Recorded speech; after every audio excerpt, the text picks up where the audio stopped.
Welcome everyone to the April 2018 College of Education EdTalk.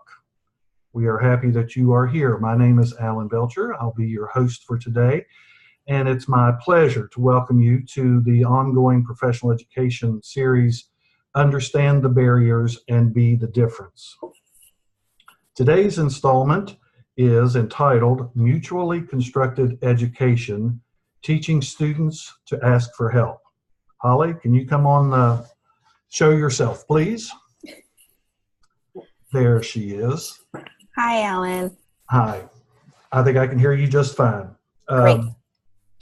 To get to know a little bit about Holly, in case you don't know her very well, I want to tell you that she has a huge passion for educating children and adults, both. She started her career as a preschool teacher at UCLA Child Care Services. But since then, the things that she has done are just amazing. She has helped establish centers for working with children and families that may be dealing with homelessness, dealing with HIV/AIDS, maybe they have veterans in their family, and she's also worked with adolescent mothers.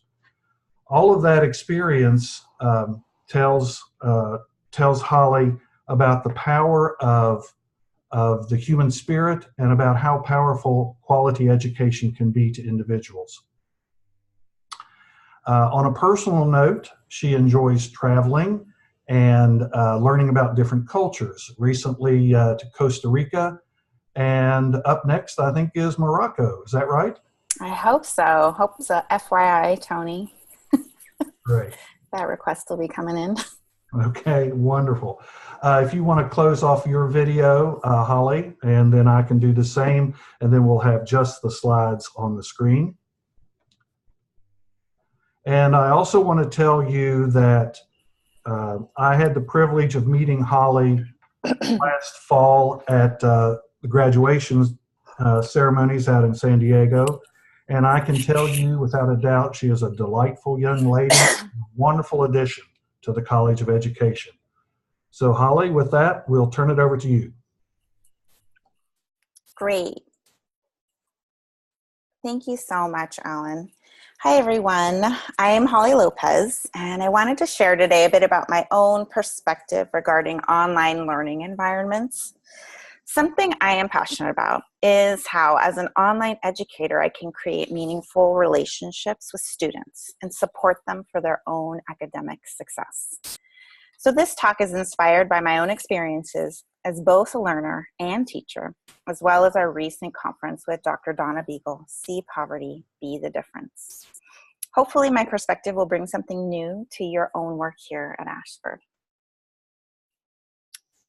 As you're listening, feel free to be thinking about how you are reaching out to your own students to co-create knowledge in the online learning environments that you participate in.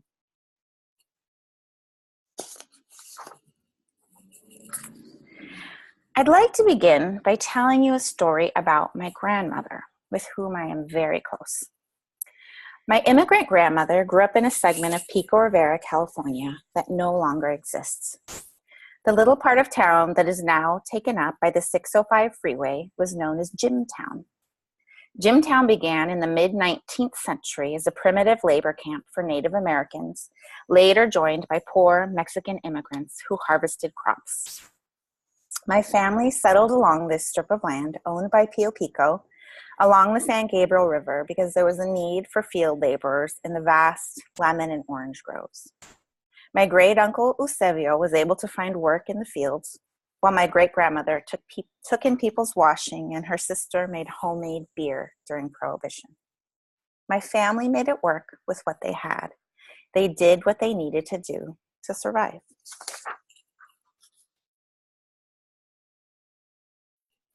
This past January, my grandmother, who still lives near the original Jimtown, turned 95 years old.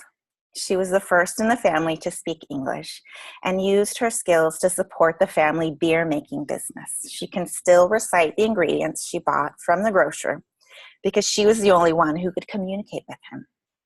Yet one of her proudest achievements to date is graduating high school in 1941 as an 18-year-old Mexican-born immigrant girl. This graduation picture is taped up in my grandmother's kitchen at this very moment. And when I see this picture, I can't help but wonder what would have happened if my grandmother had had the opportunity to continue her education as a young woman. My grandmother is actually a fairly accurate reflection of many of our students. Low income, a woman of color, with few opportunities in her community, a mother. I strive to be the teacher someone like my grandmother would have needed. These are the students who are at the heart of my work as an educator. They inspire me to work hard. And I have no doubt that you also work hard for your students, especially in an online setting. We give detailed feedback, we create exemplars, we think of a variety of perspectives, we reach out in a variety of unique ways. But here is our dilemma. We work with many students who don't reach back.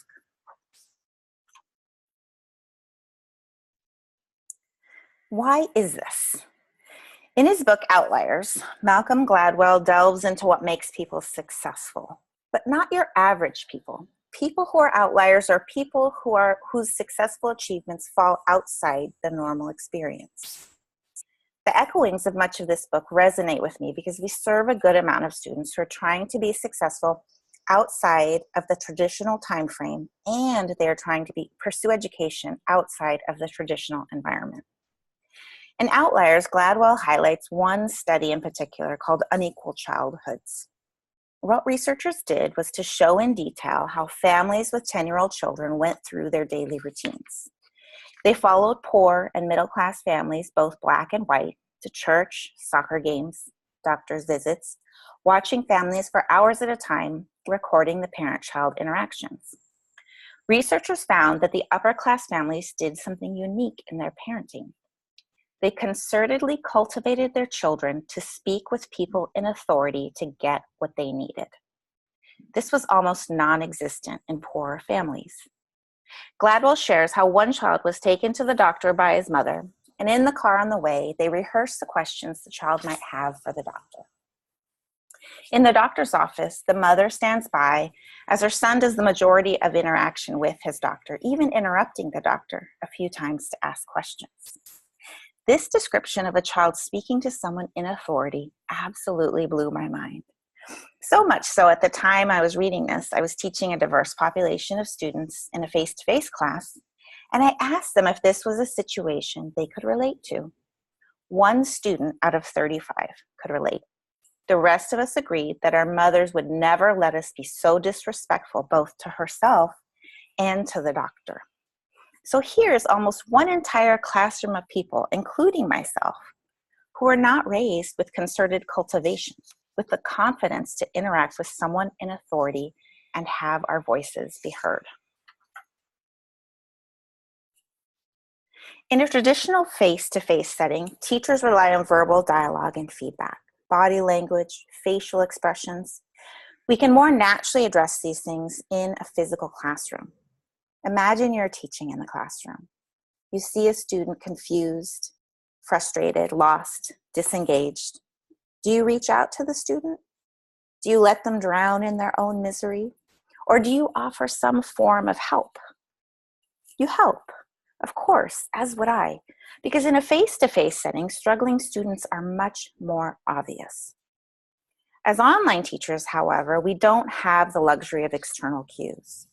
So we often rely on the student to initiate contact. Let me ask you a critical question. Is it the student's responsibility to initiate contact when they need help? In an ideal world, that answer is yes.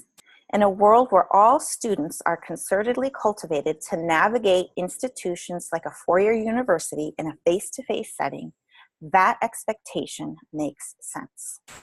But if you've been teaching online for a while, you've seen that traditional education methods, attitudes, expectations don't necessarily translate to the online learning environment. This is because, as Dr. Donna Beagle reminds us, the differences in life experiences, especially those of different social classes, are real and play a crucial role in determining people's success. In the Unequal Childhood Study, we clearly see upper-class families support their children in asserting themselves with positions of authority. And when we talk about the advantages of class, the main researcher argues, this is in large part what we mean. Upper-class children are better off because they are wealthier and because they go to a better school, but also, and perhaps even more critically, because the sense of entitlement they have been taught is perfectly suited to succeeding in the modern world. What I want to remind you of is that you, the online educator, are an expert. You are the authority. And interacting with people in positions of authority may not be what some of our students do best. My grandmother would have loved to be able to raise her family of 4 and continue her education. And the online environment would have let her do that. But here's where my grandmother would have had a problem. Aside from her complete lack of digital knowledge, she still uses a rotary telephone. She was only used to face-to-face learning environments. And she was not raised in an environment of concerted cultivation. Do you know how I know that? Because she did not raise her family with concerted cultivation. So as someone who was raised without concerted cultivation, I am constantly thinking, how can I be the kind of teacher my own grandmother and even myself would have needed?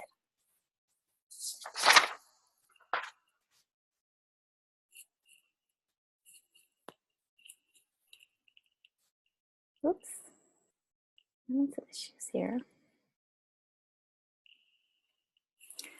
We also need to keep in mind that the last most impactful experience our students had in a learning environment was in a traditional face-to-face classroom.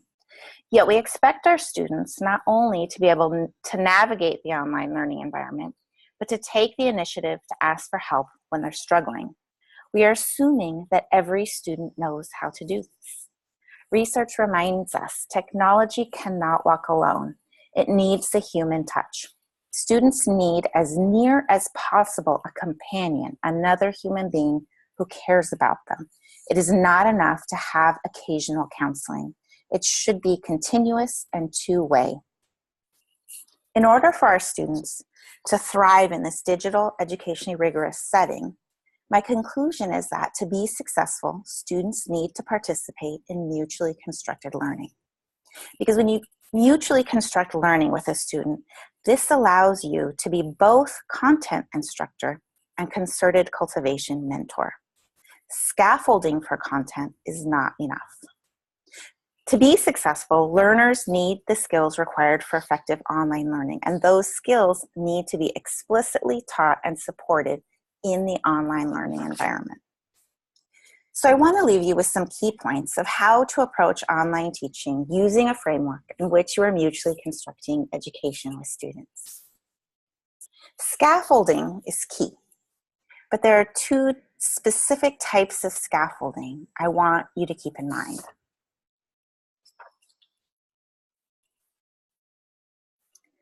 The first has to do with scaffolding for content, specifically looking out for students with low prior knowledge or students who have gaps in foundational knowledge. Why are these students especially important? Research in online learning environments show students with low prior knowledge are less likely to ask for help when they need it. With these students, you'll see a lack of terminology.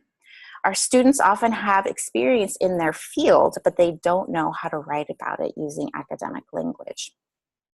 So I highly recommend providing a glossary to them to help them sound like the experts they are. I also recommend translating assignments and discussion prompts, addressing more difficult concepts, breaking down the assignment prompts, providing extra information, links, or at least where they can find information in their textbooks. Second, we want to scaffold for students how to learn. I often identify these students by what I call desperate writing. I also call this kitchen sink writing. The student writes until their hands fall off, throwing everything into the paper, including the kitchen sink. These students need help honing their ideas and thinking critically about them. So I provide assignment templates with subheadings, reminders for using scholarly sources, as well as prompts for topic sentences to promote critical thinking. What I'm finding is that students who need the prompts use them, and higher achieving students don't use them at all. And I do make sure they know it is optional to use the template. The third thing we want to do is build confidence and intrinsic motivation in our students in the context of the online classroom. We want to offer praise in front of classmates as much as possible. We do not want to correct every single thing. And I would suggest keeping a log on what you're asking students to focus on. I keep my notes for this in shorthand on a spreadsheet of basic information I have for each student. I'm loving this idea of cohort of one that we're experimenting with, where a professor guides a student through a series of several courses, because as an instructor, you have an even longer time frame to build the academic layers for student success. Help our students find their strengths and interests and then build on them in an academic way. I find this often takes a phone conversation. They know what they're interested in, but they don't know how to put it into academic terms. Additionally, we need to help our students define their own intrinsic motivation for learning. Intrinsic goals are so much more powerful than extrinsic, and students who are intrinsically motivated in online learning environments are more successful, research shows. We need to help students translate their personal goals to contextual goals. We need to help them find personal meaning and value in the material. The way I do this is by gathering information from introduction posts, which often gives insight into their current jobs and lives, but particularly into their personal goals and dreams. I also keep notes on interactions about their hopes, their values, and again, I use a spreadsheet to do this. And with this in mind, I frame assignment and discussion feedback in a way that is meaningful to their specific goals. If I know that their ultimate goal is to own a daycare center, I frame the feedback with that in mind.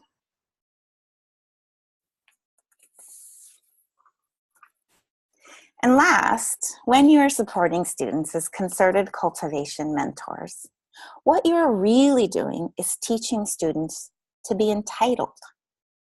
I'm sure there was just a collective intake of breath, as educators do not like this word. However, this word gets a bad rap. Entitled does not mean being rude or aggressive. I want us to think about entitlement in only the best sense of the word. What I mean by entitled is that students learn that they have a voice and that they are allowed and encouraged to use it. Now be prepared. As students begin to use their voice, it may be too loud, they may be too casual, they may take it a bit far. They need guidance in how to use their voice effectively, because this is a new process for them. Do not take it personally. They are learning to be successful in the world of 21st century online education, and so are you.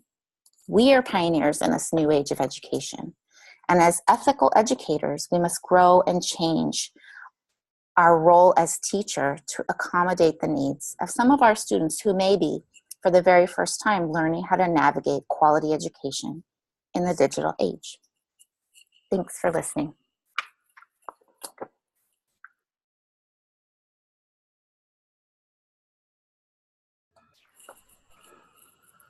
Holly, thank you so much. There's so many powerful thoughts that you had and made in there that they're just, I don't know, almost know where to start with all of that. Thank you so much. We've opened up the chat, so we're going to invite your comments there. There's a few things that came to my mind, and Holly's putting up a few questions here that she'd like for all of us to think about as well.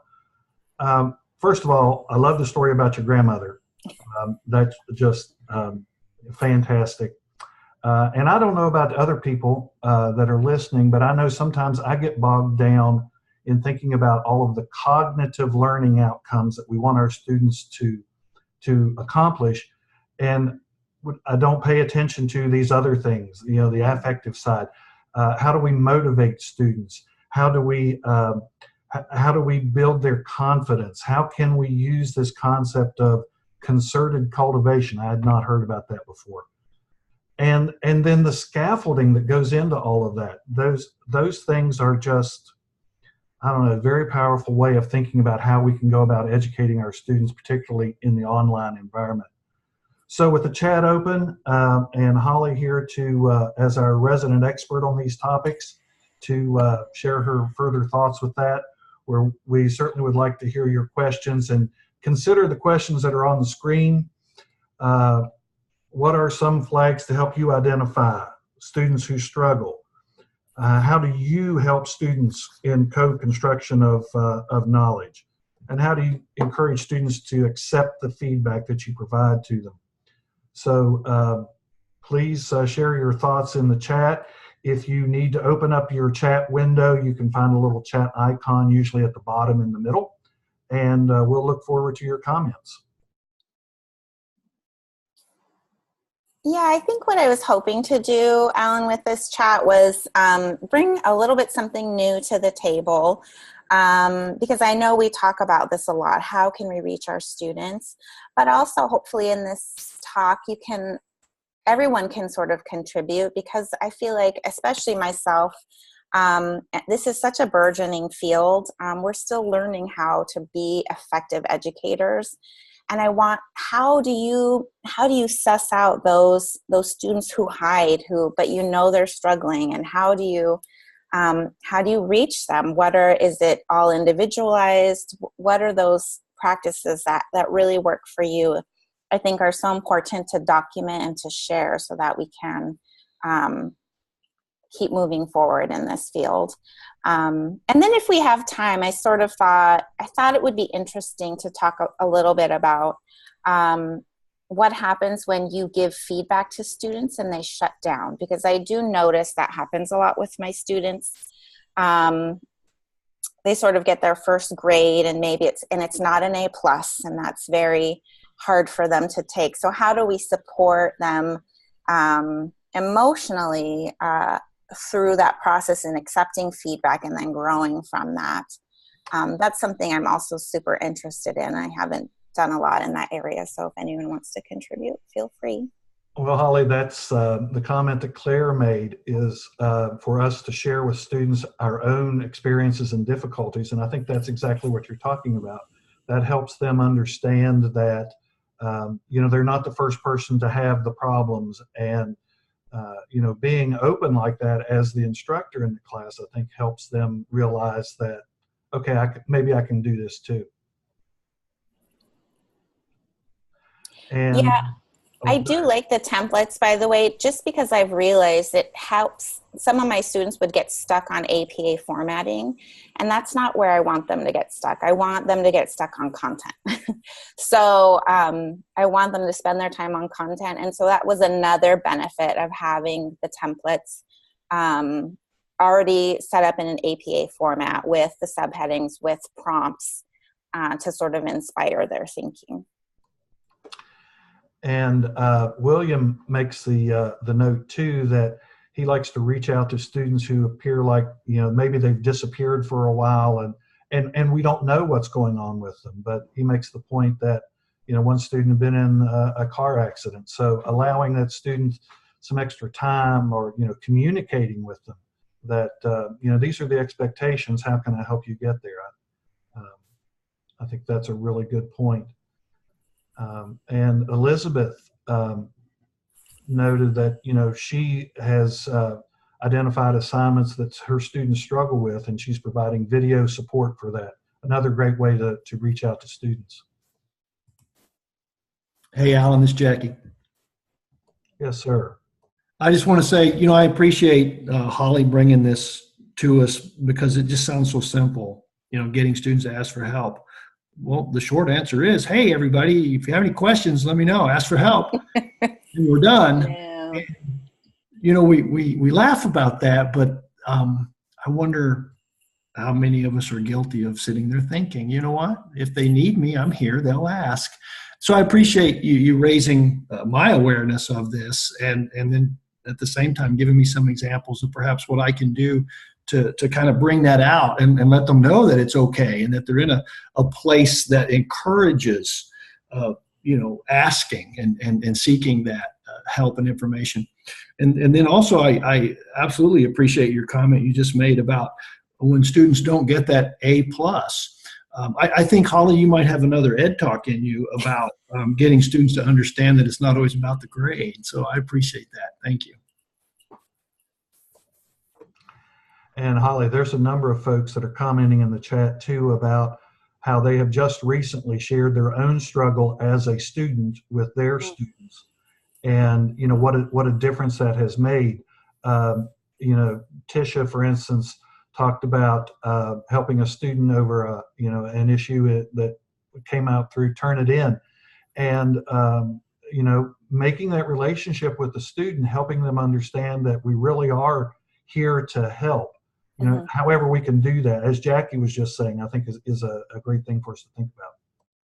Yeah, and as a teacher who was trained in a face-to-face setting, I really always shy away from personal information. I really shy away from making it about me. And I found that in the online setting, that's not the case. It really helps for me to remind them, you know what, I struggled with this as a writer. I completely understand. Pronouns are also not my friend, so I can really relate to them, and they really appreciate that, that individual sort of relationship that I can develop with them, which is new. And I think it's new, especially if you've only been in a face-to-face setting. I'd like for other folks to either come on the line, mute yourself, or type into the chat about how can we encourage students to accept the feedback openly, willingly, that it's not, we're not trying to punish them, but, we're trying to help them, to point out some things that they could do to be better. So if you have any of those kinds of ideas, please share that.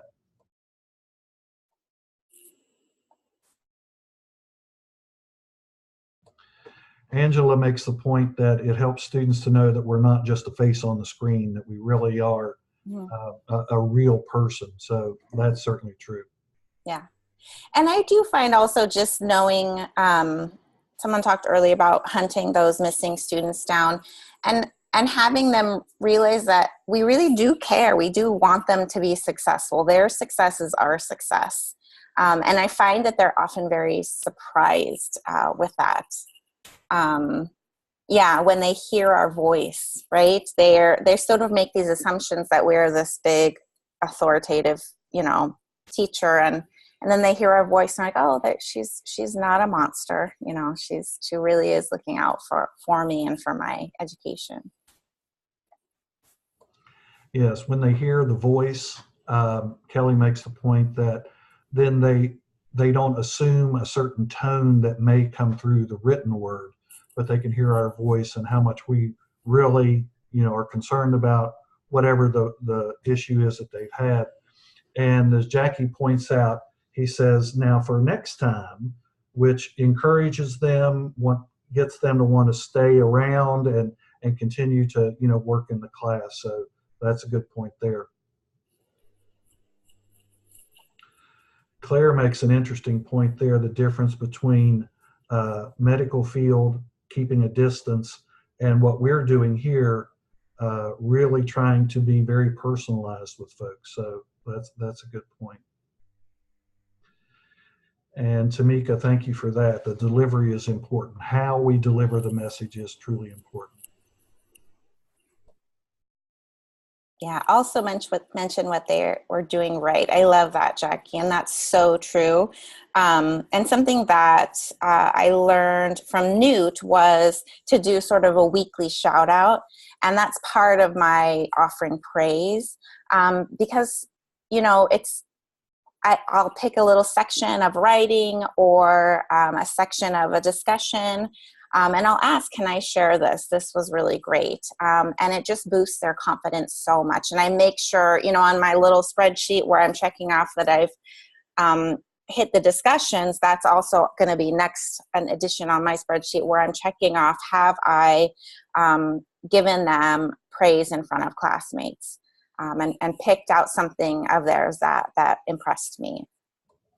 Yeah, a few people are mentioning in the chat the way they deliver it is always start with something positive, move into the things that need some attention, and then maybe even close up with another positive. We've always heard about that sandwich approach to delivering that kind of information.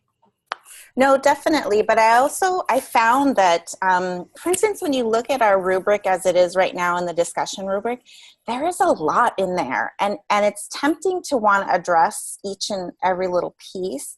And I guess I just want, and I'm sure most people know this already, but to just not address every little piece. Be strategic in how you're sort of building a foundation for that student.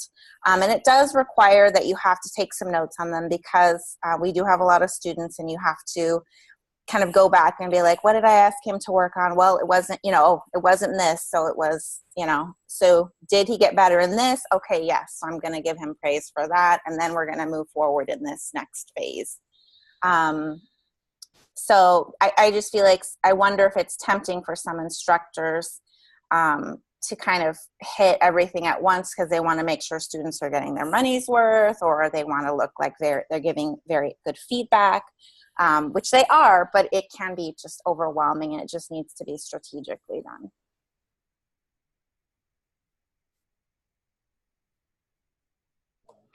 And following Jackie's comment about for next time, Tisha is mentioning too about her students in the bachelor's degree program. She's talking to them about going on for a master's or doctorate.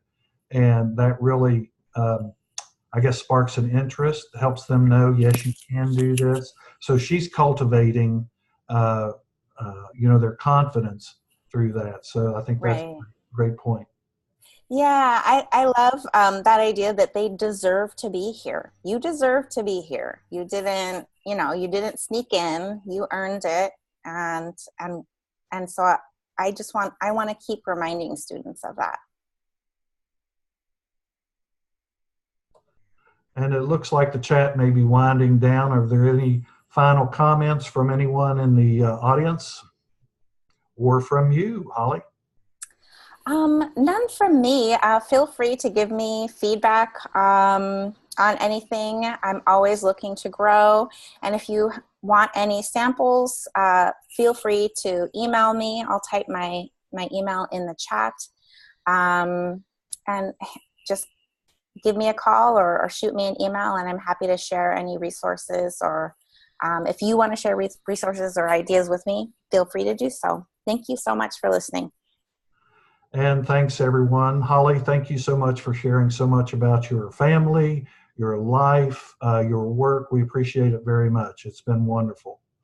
And everyone, thank you for participating and showing up at today's EdTalk. We look forward to seeing you again next month.